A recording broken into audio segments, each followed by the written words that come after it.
Bonsoir. Oui.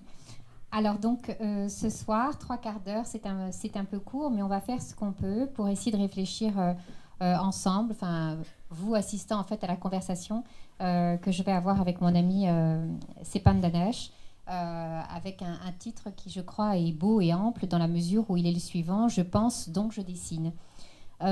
Pour préparer, parce que je ne sais pas si on veut parler de préparation, mais en tout cas de discussion en amont, Sepan m'avait raconté la chose suivante, et peut-être en note liminaire, je le cite. Il m'a dit les mots qui viennent. Je venais tout juste d'arriver en France lorsque j'ai commencé le dessin comme moyen de contourner les barrières de la langue et d'appréhender le monde sans dire un mot. C'est par simple nécessité que j'ai élaboré un type de dessin qui me permettrait de rendre visibles les variations et fluctuations de mon imagination par la transformation graduelle d'une idée globale en de petits fragments qui la caractérisent. Pour ce faire, j'ai mis en place une grille de petits rectangles d'environ 2,5 cm de côté, ordonnés d'une façon particulière en colonne verticale sur des feuilles A4. Alors je vous propose que pendant les 3/4 d'heure qui nous sont dévolus, nous parlions de ces petits carrés imaginatifs pour lesquels j'ai beaucoup d'attachement. En fait, ce que nous allons essayer de faire assez rapidement, c'est de réfléchir peut-être et on vient d'y réfléchir il y a un instant autour du sujet qui s'appelait épistémologie du dessin EIN, dessin IN, design. On va essayer de réfléchir à l'universalité du dessin qui nous fait espérer le cogito graphique, le non-empêchement en fait intérieur comme extérieur, quand par toute une série de signes multiples, sans être reproductibles, dévalant la piste des listes d'un Umberto Eco ou se référant aux rubriques d'un web sémantique, il déroule en fait toute une série d'histoires personnelles, des histoires personnelles qui sont à la fois imaginatives et spontanées et qui sont mises en case par Sepan. Et c'est ça qui m'intéresse, selon une grammaire visuelle tout à fait personnelle, déterritorialisée, puisque je pense qu'elle peut être lue depuis partout et à partir de partout, et en même temps avec une signature visuelle identitaire que je qualifierais de persane. Peut-être que c'est intéressant au démarrage, avant d'engager véritablement la conversation, eh bien de parler de Descartes, dans la mesure où quand on a parlé de ce je pense donc je dessine, c'est bien le cogito de Descartes qui était tout à fait au centre et qui mérite, me semble-t-il, d'être reposé ce soir, anglais évidemment autour d'un cogito graphique.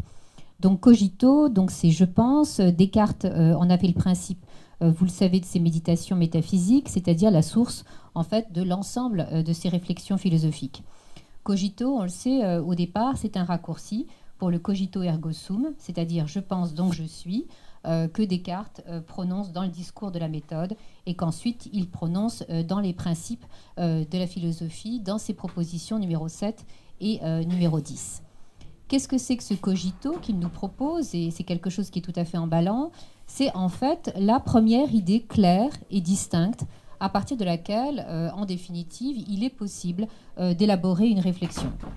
Ce cogito, il est intéressant. Pourquoi? Parce qu'il garantit finalement l'établissement d'un jugement qui serait indubitable du moment que l'on avance méticuleusement dans son raisonnement.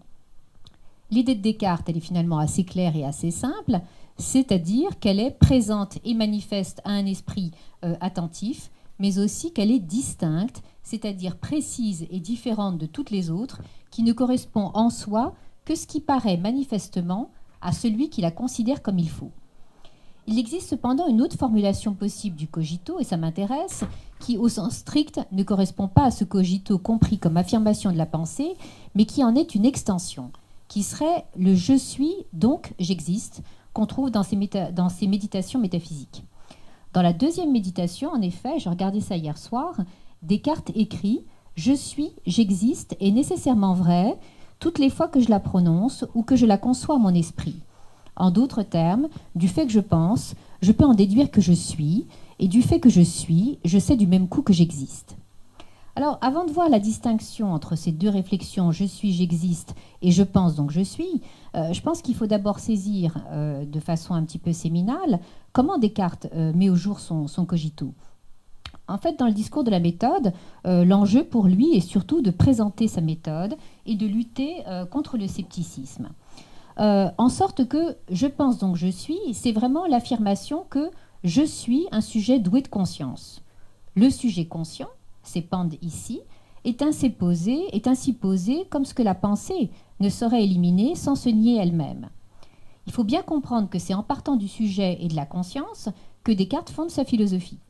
Certains lecteurs contemporains de Descartes n'ont pas tout de suite compris ce que signifiait ce cogito. Je pense par exemple à Pierre Gassendi. Mais Descartes lui répond que tous les actes que nous connaissons par nos sens ont été auparavant révoqués par le doute. En l'occurrence, et en conséquence, l'absence d'inférence entre le je suis et j'existe montre, je crois, que le cogito, le raisonnement je pense donc je suis, est une idée claire et fondamentale qui permet de constater et non pas de déduire, ce qui est tout à fait différent, que je suis. L'existence ne peut pas être déduite, mais elle est finalement une émanation du cogito. Me disant je pense donc je suis, qu'est-ce que je fais?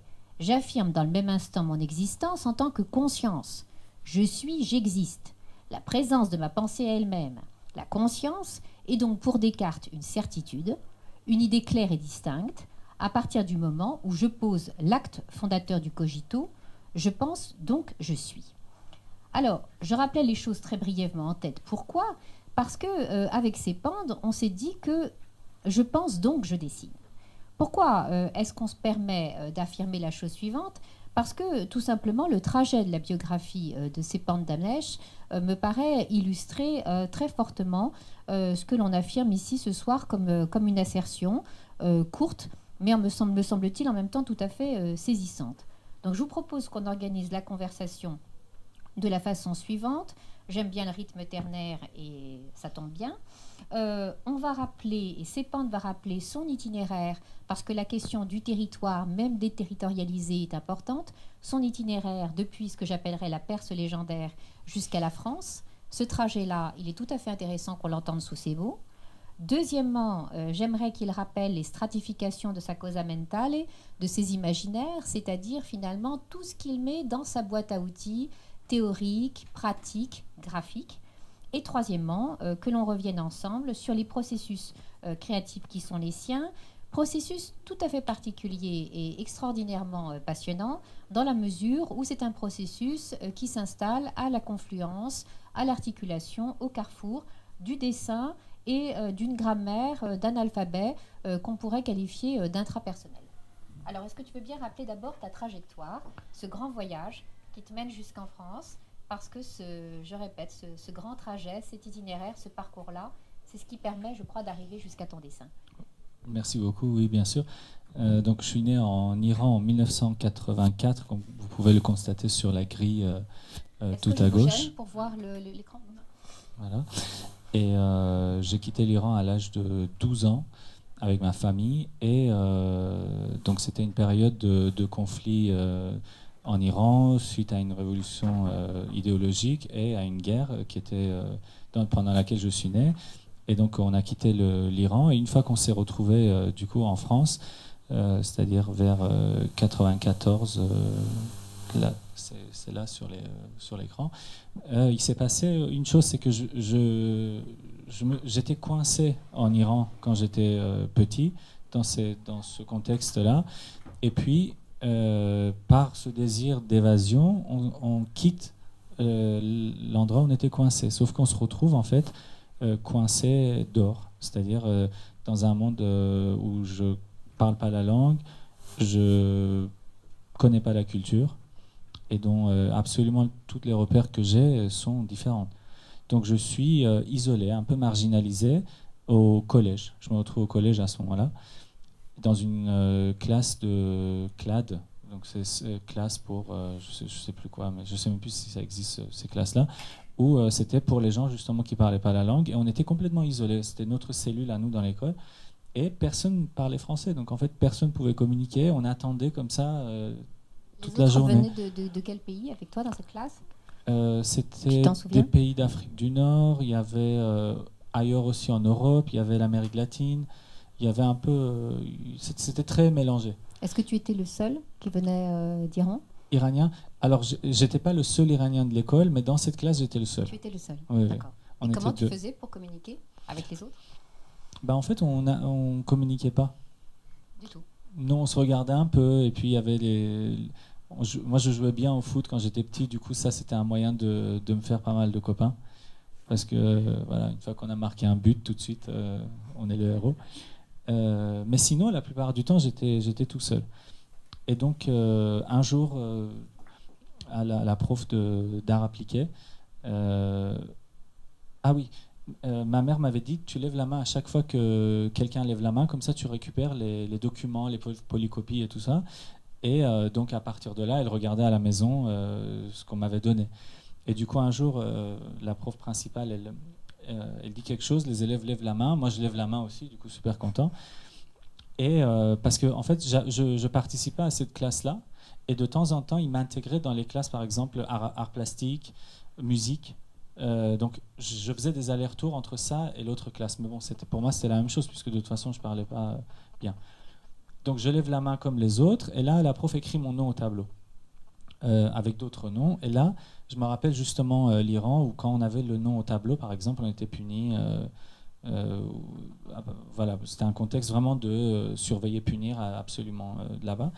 Et donc je commence à paniquer, à me dire oh merde, qu'est-ce que j'ai fait Et en fait, la prof, elle met plein de croix devant mon nom, j'en ai plus que les autres. Et là, elle me donne 2 polycopies, je rentre à la maison et ma mère éclate de rire en disant que j'ai été élu délégué. Et en fait, vous voyez, ce genre de choses, en fait, ça a fait que petit à petit, je me suis fait remarquer parce que du coup, je défendais les élèves comme je pouvais. J'avais que ça à faire, donc c'était génial, quoi. Et du coup, la prof d'art plastique, qui était ma prof principale, et au bout d'un certain temps, elle me dit, mais attends, tu sais, toi, ils te laisseront pas aller tu pourras pas aller. Je vais mettre la faute sur moi. Tu pourras pas aller en L, en S et tout ça. Ce sera ou mécanique ou art. Et du coup, on est allé visiter le lycée mécanique avec ma mère et je lui ai dit, mais c'est impossible, quoi. Je pourrais pas. Je sais, il n'y a pas de mal, mais moi, je pourrais pas. Donc, j'ai tenté un lycée d'art. Et vers l'âge de 15 ans jusqu'à aujourd'hui, j'ai 34 ans, j'ai jamais posé le crayon, la feuille, le feutre, peu importe l'outil, quoi, mais j'ai jamais arrêté. Et du coup, il a fallu justement inventer des méthodes pour pouvoir sortir en permanence de cette situation dans laquelle j'étais empêché ou coincé ou bloqué, quoi. Alors justement, ces outils de désempêchement, ce sont lesquels? Est-ce que est-ce que tu pioches dans un répertoire visuel et aussi dans un répertoire littéraire? Comment est-ce que tu te constitues cette boîte à outils intérieure et ce grand bassin de référence? Parce que ton travail est très référencé et aussi très historicisé, très personnel, mais et dans une filiation et ultra référencé. Alors, il y a eu deux choses que j'ai fait en même temps, mais à chaque fois, c'était pas du tout fait pour que ce soit une œuvre artistique, quoi. Je ne savais même pas qu'on pouvait faire de l'art ou qu'il y avait des écoles d'art. Voilà. Je ne connaissais pas. Donc, la première chose, c'est ma mère m'avait demandé de recopier des livres dans des cahiers pour apprendre la langue française. Et puis, j'ai commencé à les copier dans le livre même, entre 2 lignes. Lesquels? Est-ce que tu te souviens alors, de ce à que l'époque, c'était un peu le programme scolaire. Okay, mais dès que je commençais à prendre goût, et vu justement mon intérêt pour la littérature depuis que je suis tout petit, j'ai voulu attaquer les grands de la littérature, par exemple La Recherche de Proust, qui a été justement le livre, il est à moitié recopié, et ça a été exposé au musée Macval comme une pièce, en fait. Alors que moi, je faisais vraiment pour... dans les interstices. Donc dans les interstices. Oui. Mais est-ce que tu l'as en photo? Oui. Dans les interstices, tu recopiais avec quel type de grammaire? La tienne qui était en français. Il n'y avait pas d'hybridation, aucun caractère importé perse, si je puis dire. C'était vraiment pour réapprendre et recopier. Et en quoi cette écriture, quand même, elle a déjà une signature singulière? Elle est singulière ou pas? Ou elle est simplement intéressante parce qu'elle est interstitielle dans Proust? En fait, j'ai cité Thomas Hobbes. Parce que plus tard, je suis tombé sur cette citation et ça m'a marqué. Il disait « Individualiser un objet le rend sujet ». Et en fait, pour moi, l'écriture, à l'encontre de la signature qui est justement la répétition de toujours le même signe, l'écriture, on ne fait pas exprès que ce soit notre écriture. En tout cas, il y a des moments où ça nous dépasse.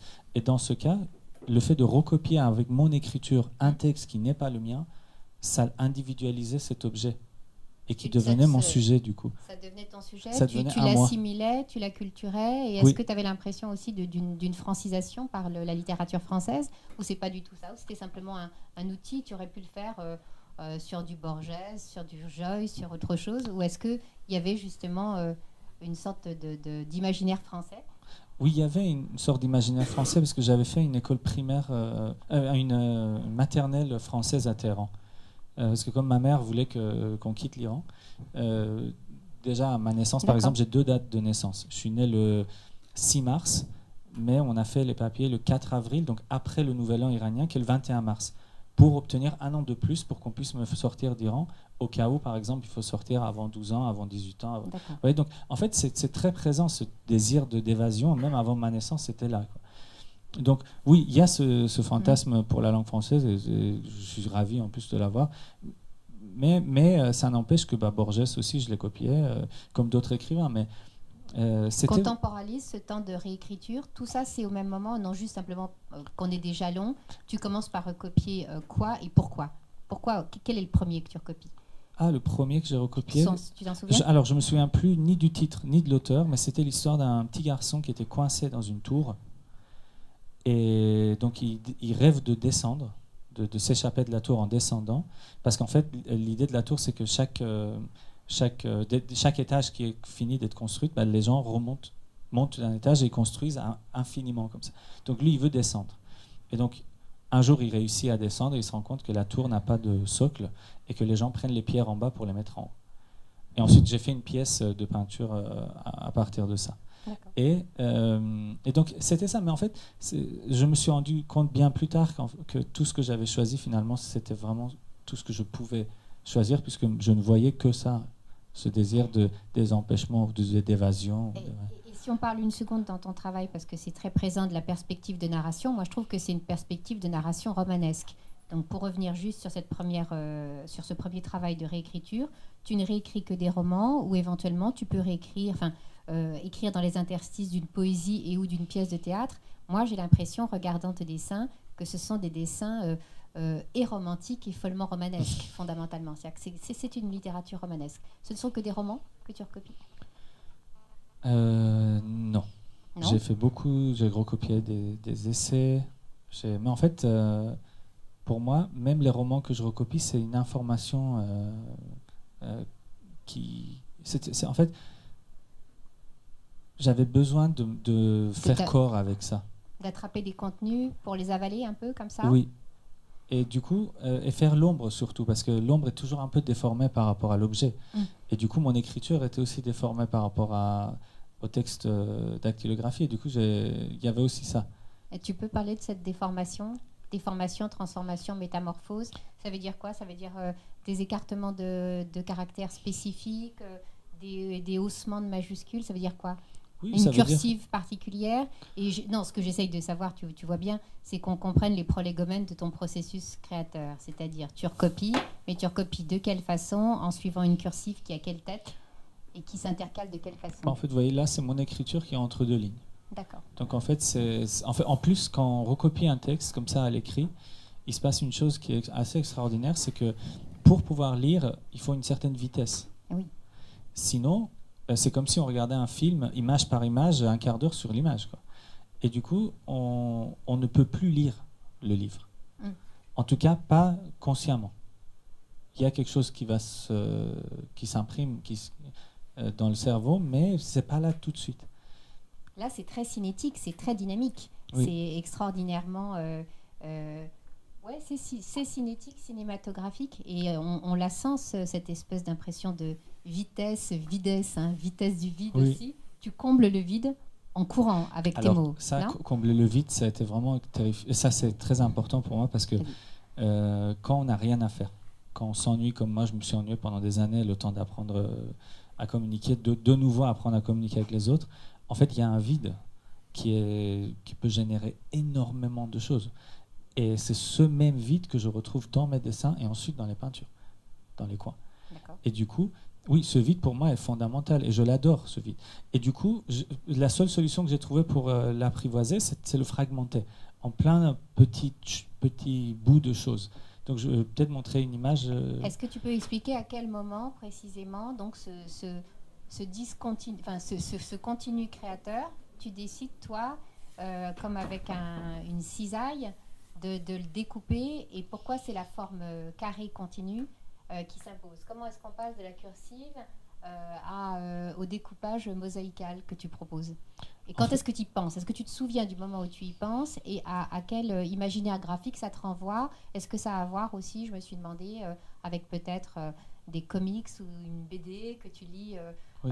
enfant, ou est-ce que ça a à voir au contraire avec des imaginaires persans, j'en sais rien, des miniatures que tu aurais vues ou que sais-je? Quand est-ce qu'on passe donc du continu du vide à la mise en carré? Il y a un lien possible, il y a un possible lien à faire avec les miniatures, mais ça, je ne l'ai pas fait à l'époque.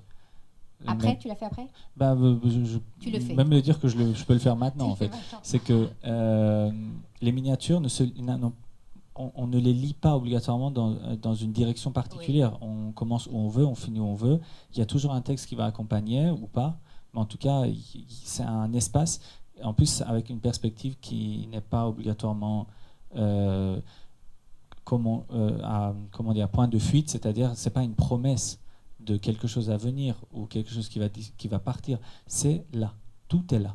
Il n'y a pas d'ombre, donc rien n'est vraiment vrai dans les miniatures. Et ça me plaisait comme page, en fait, comme composition. Et donc, écrire, même si j'en suis complètement obsédé, je voulais le faire avec une autre façon, une autre méthode. Mais le dessin ne suffisait pas tel que moi je le connaissais, c'est-à-dire une grande feuille avec un dessin composé à la façon des miniatures, mais plutôt une linéarité, mais qui peut se lire comme on veut. Mais ça, je trouve que c'est ça qui est qui crée une forme d'excitation par rapport à ton travail, c'est que tu laisses le champ libre.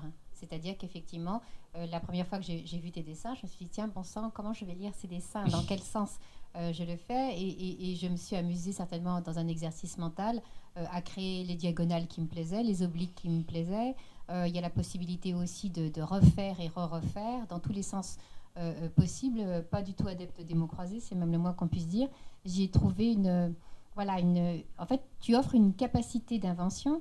Et c'est en cela que dans quelque chose de très intuitif et d'imaginatif, il y a le cartésianisme que je trouve, c'est-à-dire que c'est à la fois très protocolaire, très réglé, et dans ce protocole et dans cet espace réglé, c'est l'imagination surgissante que tu nous proposes à tous. En fait, je connaissais tellement peu de choses que les combiner, c'était très facile. C'est-à-dire il y avait l'écriture japonaise, verticale. Oui. J'espère que c'est pas l'écriture chinoise, je sais pas. Vous voyez, même kanji, aujourd'hui, je sais pas. Oui, voilà. Ouais. Il y avait, j'avais vu les hiéroglyphes. Oui. Je trouvais ça intéressant qu'en fait chaque figure raconte une histoire qui peut se composer avec tous les autres du coup. Mais c'est toujours le même qu'on va ramener. Et puis l'écriture maya où on a toujours ces petits carrés avec un visage, quelque chose comme ça. Et du coup, j'ai combiné tout ça et ça a donné ce projet-là. Sauf que ça, c'est la première feuille que j'ai fait il y a, je sais plus, il y a 15 ans, 20, peut-être près de 17 ans maintenant. Est-ce que tu inventes au départ? Parce que moi, j'ai essayé de voir ça et je me suis dit, en fait, c'est faux. Mais je crois que je me suis trompée jusqu'il y a un mois.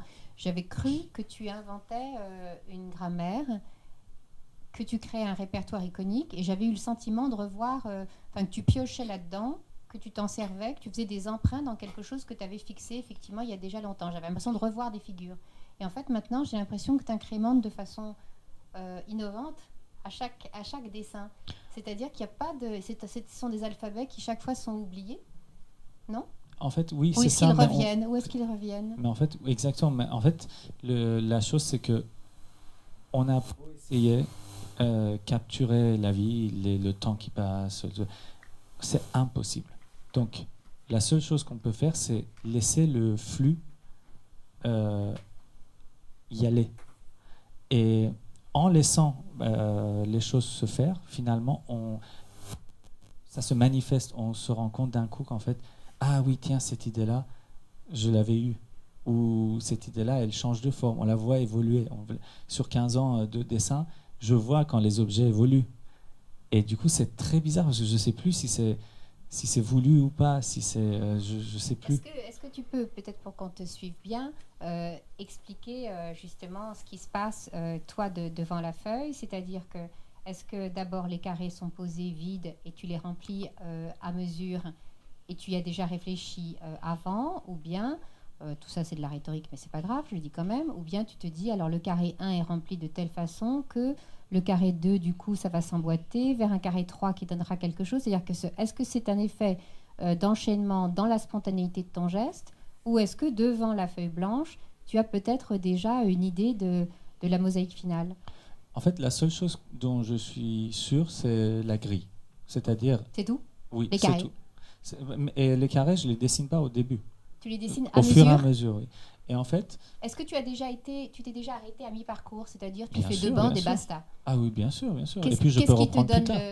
Oui, mais est-ce que tu peux te dire 2 bandes et basta, j'arrête? Non, qui justement. donne le final? Non, j'ai en l'impression fait, que tu c'est couvres dessin tout. par dessin. Oui. Et tu couvres toujours tout, c'est-à-dire qu'il n'y a jamais, il y a Si, pas de blanc. Il y a des blancs.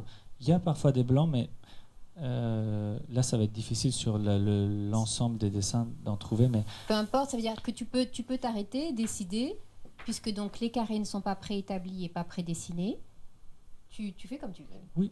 Et puis le temps n'existe plus à ce moment-là, puisqu'on le réduit à plein de petits instants.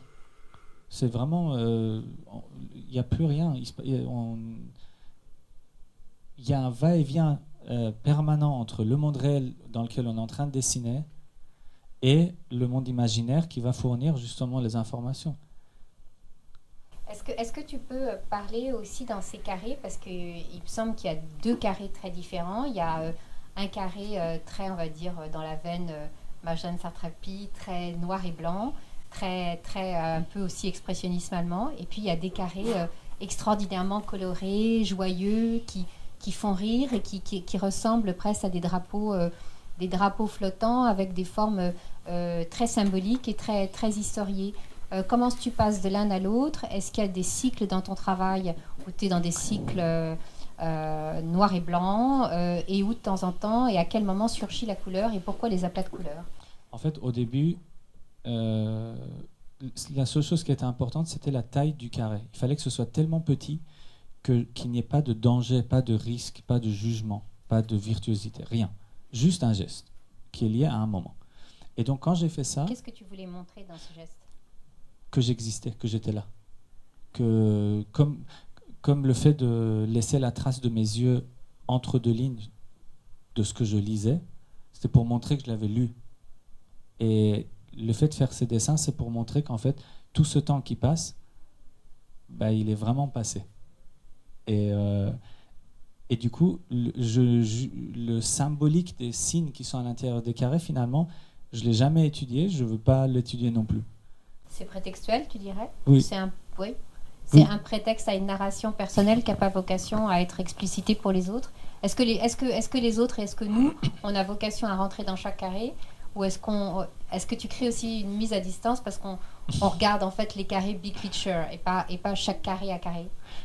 En fait, moi, quelquefois, j'ai envie de regarder carré à carré et je me dis, mais je comprends rien, je vois pas ce qu'il a voulu mettre dans ce petit carré-là, je ne sais pas. Et c'est finalement en se décalant et en faisant le pas de côté qu'on prend conscience qu'il y a effectivement une composition globale. Mais je me suis dit, c'est peut-être moi qui n'ai rien pigé. Est-ce que tu veux quand même qu'on comprenne les carrés ou pas?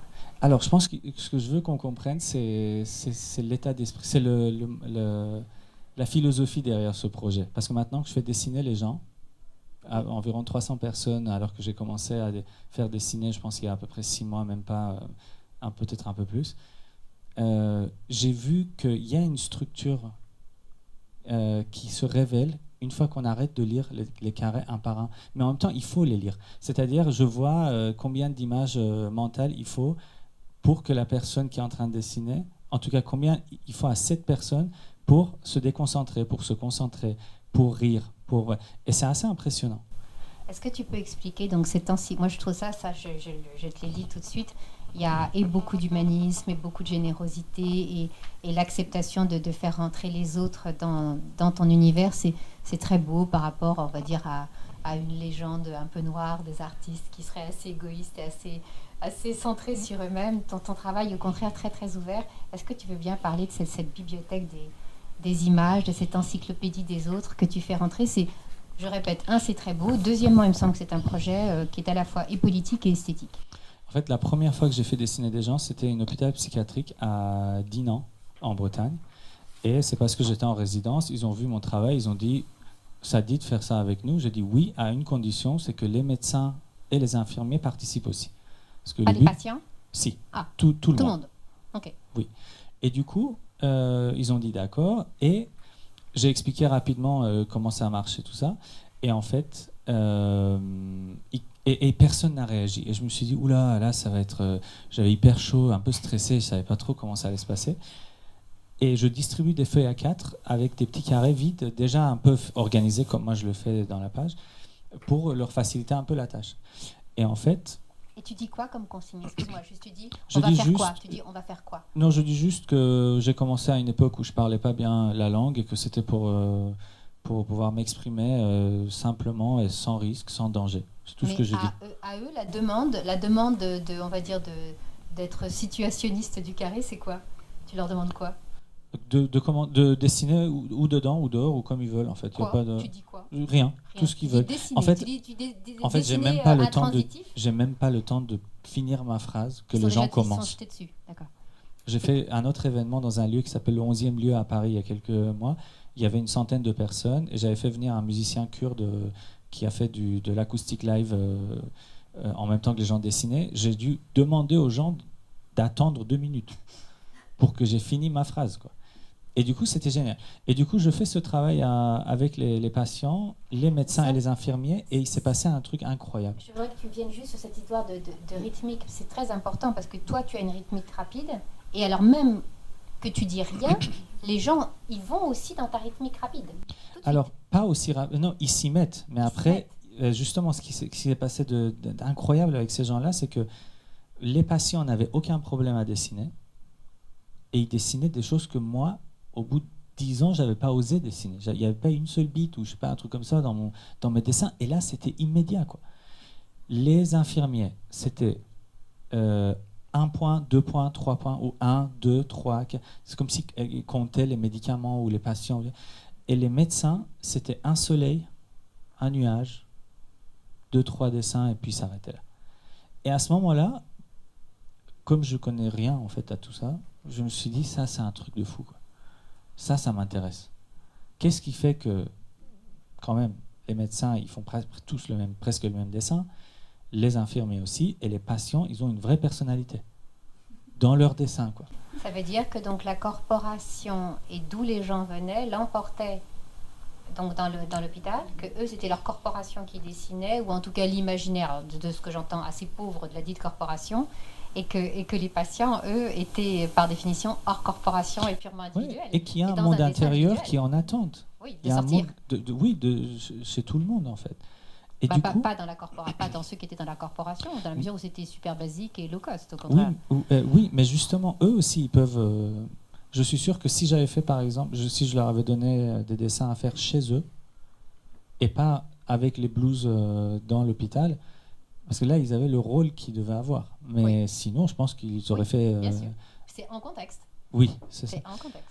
Et du coup, ça, je me suis dit, tiens, mais ça m'a tellement fait peur que j'ai arrêté de faire dessiner les gens. J'ai continué, moi, à le faire. Et puis, il y a comme je disais, un peu moins d'1 an, je me suis dit, allez, c'est peut-être le moment de faire ça. Du coup, là, je fais ça dans des centres d'art, dans des collèges, dans un collège, avec plein de gens individuellement. Et puis, c'est extraordinaire. Et puis, j'ai vu des choses incroyables. Est-ce que tu peux expliquer le protocole? Là, tu parlais tout à l'heure de musique kurde. Moi, je postule qu'il y a beaucoup de liens entre la musique et le dessin. Et là, en tout cas, dans ton travail, la question de l'improvisation aussi est tout à fait intéressante. Est-ce que tu peux parler de dessin versus improvisation versus rythmique musicale? Parce que c'est ça aussi qu'on voit, premièrement, il donne envie de danser, ton dessin. Deuxièmement, c'est un dessin musical. Et troisièmement, cette part grande faite à l'improvisation, la tienne et celle des autres, qui est acceptée dans ton dessin, je répète, c'est très généreux. Et cette impro, elle est aussi ta signature, non?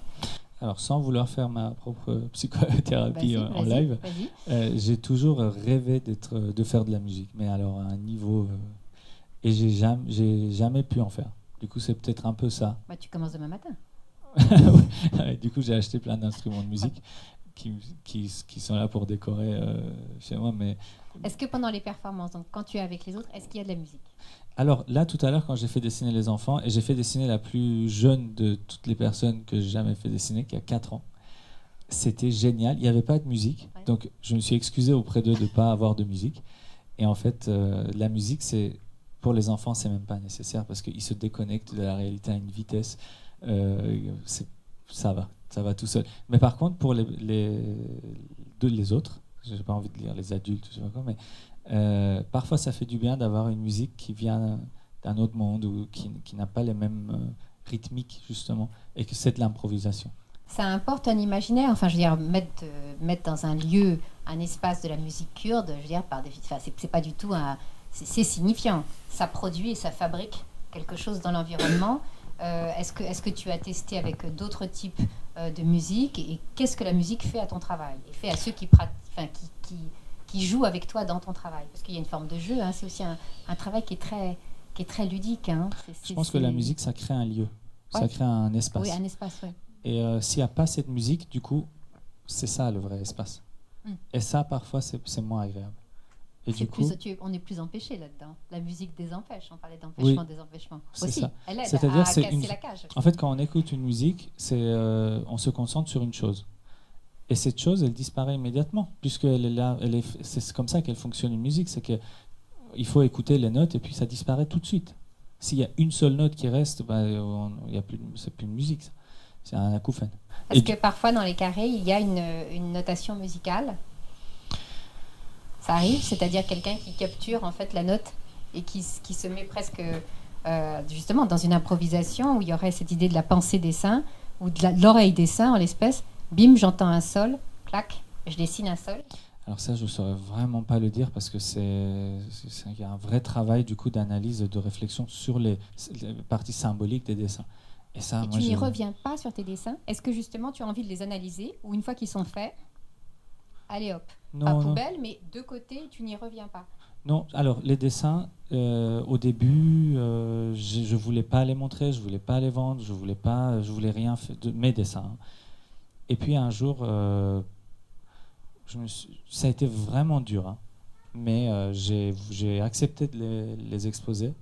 J'ai baissé le prix au plus bas, au maximum. Excuse-moi, il y a les exposer, mais il y a toi, avant de les montrer aux autres, éventuellement de les vendre, toi, qu'est-ce que tu en faisais? J'imagine que...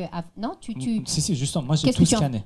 J'ai tout archivé, tout scanné en ordre chronologique. Est-ce que ça constituait un répertoire iconique pour toi, des formes que tu regardais, re-regardais, que c'était un peu mentrique comme ça dans ta tête ou pas? Justement, ce que je disais par rapport à les ventes, c'est important parce que à chaque fois que j'offre un dessin à quelqu'un ou que je vends le dessin ou qu'il part, il est plus chez moi, là, il est pour toujours chez moi. Je ne sais pas comment on dit. Oui. Et du coup, je fais en sorte de faire partir les dessins dont j'ai déjà fait les pièces ou les trucs comme ça. C'est pour ça que je racontais ça. Et mais j'en ai tellement que de toute façon, c'est infini, quoi. Est-ce que ça crée une complétude d'en avoir comme ça beaucoup? Ça remplit le vide dont tu parlais tout à l'heure. Il n'est pas question ici de faire de la psy à 2 balles, mais est-ce que ça a une fonction quand même de remplir du vide, ou c'est simplement aussi la joie et le plaisir au dessin, toujours de Jean-Luc Nancy, de se dire ils sont là, ça me fait du bien, ils ont presque une fonction de care. Ils t'accompagnent? Est-ce qu'ils ont cette fonction-là? Est-ce que tu leur désignes ce statut-là d'ailleurs? Ils m'accompagnent comme les livres m'accompagnent. C'est-à-dire un livre, c'est tout petit, ça rentre dans un sac, mais il y a tellement de choses à l'intérieur. Et les dessins, c'est pareil. Je dis j'en ai beaucoup, mais concrètement, si je les mets tous ensemble, ça tient dans un petit sac. Hein. C'est juste que c'est des centaines et des centaines de pages. Mais tout à l'heure, j'ai fait 250 photocopies, ça fait ça d'épaisseur. Hein. Finalement, c'est beaucoup en peu de place. Et ça me plaît bien. Voilà. Et le répertoire, peut-être, je ne sais pas, hein, peut-être on peut montrer. Est-ce que je vous gêne? Non, je ne gêne pas. Ah oui, si c'était important, vas-y, explique comment donc par rapport au répertoire, voilà, pour l'instant, on a combien de temps encore? C'est bon. On a le temps, oui, vas-y, Oui. explique comment tu vas donc à tes peintures, Je parce vais qu'après tout, c'est l'actualité d'aujourd'hui dans ton travail. Et moi, ça m'intéresserait justement en termes de processus créatif, comment tu sautes des carrés à cette peinture. Alors, un jour, je me suis rendu compte qu'en fait, le petit carré, c'est un mini hub. Alors, un hub, donc HUB, c'est une plateforme de connexion. Donc, hub d'aéroport, c'est la salle où on va tous se réunir pour ensuite chacun prend son avion. Hub USB, c'est une toute petite boîtier où on branche plein d'USB dessus. Donc, je me suis rendu compte que le petit carré, c'est un mini hub qui me permet de me connecter comme une sorte de plateforme de connexion multiple à mon monde imaginaire. Donc, plus il y a de petits dessins, et plus mon monde imaginaire s'exprime et se connecte au réel. Donc, au bout de plusieurs années vraiment de réflexion sur cette idée, et le fait d'avoir tenté la couleur et puis la matière avec la peinture, je me suis rendu compte qu'il y avait un autre espace qui faisait exactement la même chose, mais avec une dimension supplémentaire. C'est-à-dire, on passe du 2D à la 3D. Pourtant, c'est une peinture, donc c'est en 2 dimensions. Hein. Tout est peint, il n'y a pas d'objet, il n'y a pas de volume. Oui, est-ce que le volume, il n'est pas créé par la matière, par la densité de la Le matière volume est créé justement par le monde imaginaire. Oui. Donc, je peins des pièces comme ça, avec toujours un coin. Donc, ce lieu dont je vous parle, c'est le coin. Pour premier degré, quand on envoie un enfant dans un coin, on pense le punir, mais en fait, on le connecte à son monde imaginaire. Donc, c'est raté. Faites plus ça. Faites autre chose. Donc, le coin, je me suis rendu compte que c'est un espace qui est marginal, vide. On parlait du vide tout à l'heure. Mais n'empêche, en fait, c'est un lieu qui peut nous connecter à notre monde imaginaire. Et je suis parti de ça, et depuis, avec la même obsession, depuis 6 ans maintenant, je fais la collection de tous les objets, tous les lieux, toutes les idées qui sont liées à ce que je vous racontais tout à l'heure, c'est-à-dire les plateformes de connexion entre le monde imaginaire et le monde réel. Là, c'est les Stone Age. Donc, c'est la domestication de la nature. Hein, c'est des pierres qu'on va suspendre. Et ça crée un cercle avec un intérieur, un extérieur et des passages entre ces deux mondes. Donc, pour moi, c'est un hub. Alors, est-ce que c'est un hub spirituel? Est-ce que c'est... je ne sais pas, j'en sais rien. Mais je sais que c'est un hub. Donc, je laisse ça en mémoire et je reviendrai dessus plus tard pour y réfléchir, comme je fais dans mes petits carrés. Est-ce que là, est-ce que tu titres ces peintures? Je titre très mal et je pourrais presque changer les titres à chaque coup, mais oui. Là, c'était Stone Age. Donc, c'est important ou c'est pas important? Non, c'est ancillaire. En fait, je me dis, il faut les titrer quand même pour laisser des pistes. Oui. Par exemple, une trace. Cette pièce s'appelle Ulysse. Ouais. Alors, c'est impossible de dire pourquoi, hein, mais moi, je sais. Parce que je me suis rendu compte que, donc dans le même désir d'évasion que moi j'ai, Homère, qui signifie finalement, qui signifie otage, était aveugle. Donc, il invente un personnage qui est Ulysse, qui crève l'œil du cyclope, donc aveuglement, et qui va se fuir. Et donc, Homère, si je m'écoute bien, utilise son personnage imaginaire qui est Ulysse pour s'échapper. De quoi? De sa condition d'aveuglement. Donc je fais cette pièce et j'imagine une architecture mentale de quelqu'un qui est dans cette situation. Donc il est coincé au milieu l'histoire d'Ulysse, il prend le bateau et puis il est perdu dans l'océan, dans les mers, et puis il va de rive en rive et ensuite quand il revient chez lui, il est clochard, il a tout perdu. Et on ne le reconnaît même pas. Donc en fait, je me suis dit, tiens, quelle serait l'architecture mentale de quelqu'un? Donc j'ai imaginé cette architecture complètement inutile, mais qui sert justement à être perdu. Donc vous voyez, c'est pour ça que je l'ai appelé Ulysse. Mais en fait, je pense qu'on ressent ça même sans l'histoire. Et c'est ça un peu l'intérêt. Est-ce que donc tu pourrais dire en fait que tu penses, tu existes, donc tu dessines, ou comment est-ce qu'on peut organiser la triade des 3 verbes? Est-ce que tu penses, est-ce que tu existes, donc tu penses, donc tu dessines? Est-ce que tu dessines, donc tu penses, donc tu existes? Comment tu organises la triade? Le seul moyen que j'ai eu pour rendre visible que je pensais, c'était de dessiner. Et c'est pour ça que je voulais appeler je voulais qu'on parle de ça autour de je pense, donc je dessine, ou je dessine, Donc je pense parce Oui, que... parce que le chiasme marche aussi. Peut-être que tu expliques aussi pourquoi l'inversion est certainement aussi vraie que la première. Juste parce que je me suis dit, tiens, comment je pense? Je pense par petits fragments. Là on est tous en train de... Nous, on parle, vous nous écoutez, mais on pense à plein d'autres choses en même temps. Moi, je voulais capturer tout ça. C'est pour ça que j'ai réduit la taille du dessin, pour avoir le temps, parce que ça va vite, de capturer chaque inflexion de la pensée, chaque moment qui passe. Je voulais l'avoir. Je me suis dit, j'ai pas beaucoup de choses. Et à l'époque, j'ai fait ça parce que c'était un stylo bic et une ramette de feuille A4. Et ça coûte bon, c'était en francs à l'époque, mais je sais plus combien. C'était pas cher, quoi. Et c'était suffisant pour capturer. Alors que les mots, ça m'embêtait parce que c'était ou en persan, ou en français, ou plus tard en anglais. Et ça suffisait pas. Je voulais quelque chose qui dépasse justement le mot. Donc, est-ce qu'il y aurait donc justement, et ça peut peut-être être un peu le mot de la fin, est-ce qu'il y a donc cette universalité du dessin? Est-ce que c'est ce territoire universel immédiatement compris, et peut-être encore plus immédiatement compris qu'il est fragmenté, et que quand il est fragmenté, il crée des phrases? Est-ce que c'est cette université-là dans laquelle tu es bien? Ah oui, et tous les matins en me réveillant, je me dis yes, une journée de plus où je peux travailler là-dessus. Parce que justement, je me dis, il faut que je puisse partager ça avec un maximum de gens et donner envie aux gens de justement rompre avec la linéarité, avec cette chose qui nous rassure. Parce qu'être coincé, finalement, c'est hyper rassurant, sinon on n'aurait pas construit tout ça. Donc, mais en même temps, on est coincé. Donc ce paradoxe, il m'intéresse. Et l'universalité, il est dans ce paradoxe-là. Je pense qu'on l'a tous. Oui. Je pense. Hein. Oui. Voilà. Je ne sais pas si vous voulez poser... Alors, moi, j'ai juste un petit cadeau pour tous les gens qui sont là. Donc, je vais vous faire passer. C'est un cadeau empoisonné, évidemment. Comme tous les cadeaux.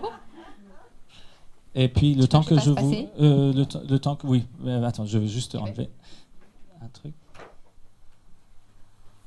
Merci. Donc, merci beaucoup de faire ça, j'aurais pu le faire. Fais travailler. Voilà. Donc prenez une ou deux ou autant de feuilles que vous voulez, sinon vous pouvez les photocopier, ça marche aussi. Et vous pouvez faire ça chez vous. Juste, je vous préviens, moi ça fait plus de 15 ans que je fais ça et on ne peut pas s'arrêter, je pense. Et j'espère que ça vous créera d'autres projets comme... Chez moi, je fais de la peinture et j'ai d'autres choses. Donc voilà.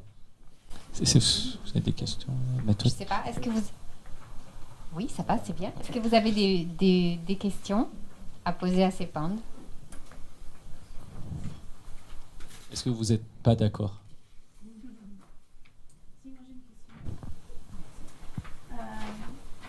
Quand vous parliez, vous avez décrit cette expérience à l'hôpital avec donc des infirmiers, les médecins et les patients.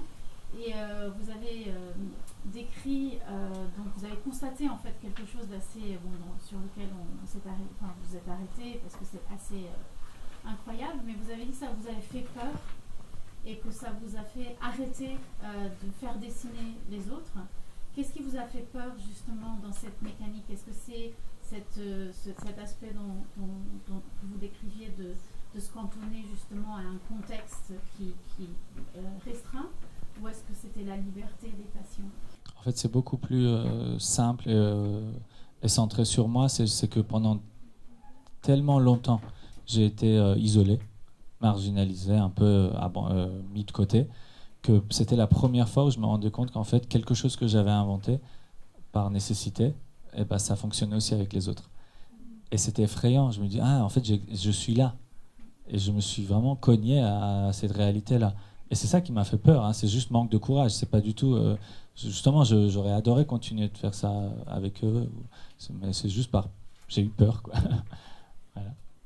Et là, j'ai un peu moins peur. Du coup, je le fais beaucoup plus avec les gens. Et c'est juste que aujourd'hui, j'ai ma pratique. Je travaille avec pas mal de personnes qui sont très bienveillantes, comme Agnès. Et puis voilà, tout ça, ça donne envie de partager encore plus, en fait. C'est ça. Je pense que c'est parce que ton travail est bienveillant. On disait que c'était un travail qui rend heureux, mais il est bienveillant. C'est un peu comme si vous aviez créé un nouveau langage pour communiquer, finalement.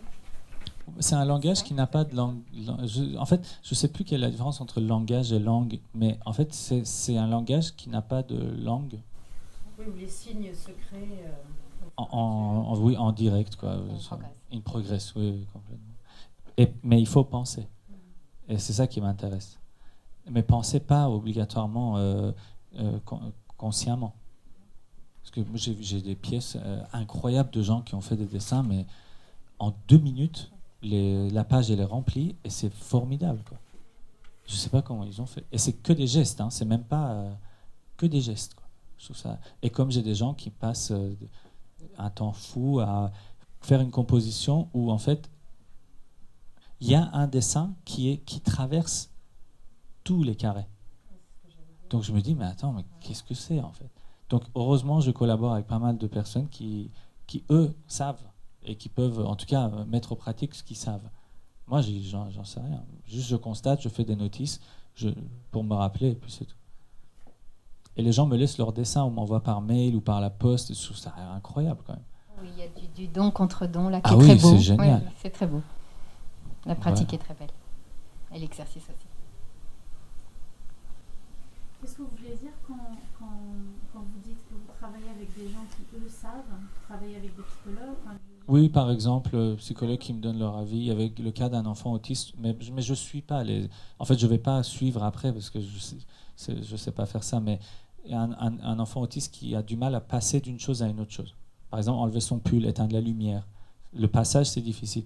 Donc moi, ce que j'ai dit, c'est proposer-lui de faire un premier petit dessin s'il y arrive, et dans ce cas, inviter son monde imaginaire à s'exprimer et diriger ça petit à petit pour passer d'un cheval à une chaise en 60 dessins sur une page.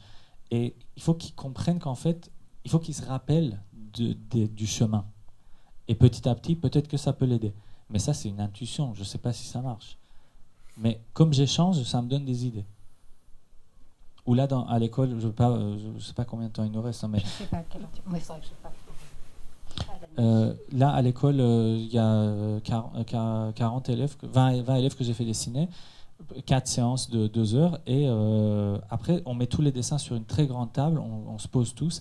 Et là, je leur demande de décrire, de parler des dessins, donc ça devient un bordel pas possible. Mais moi, je savais ce que je faisais, donc je commence à organiser les dessins par affinité. Donc un dessin plutôt coloré ou plutôt écrit, je vais les organiser comme ça.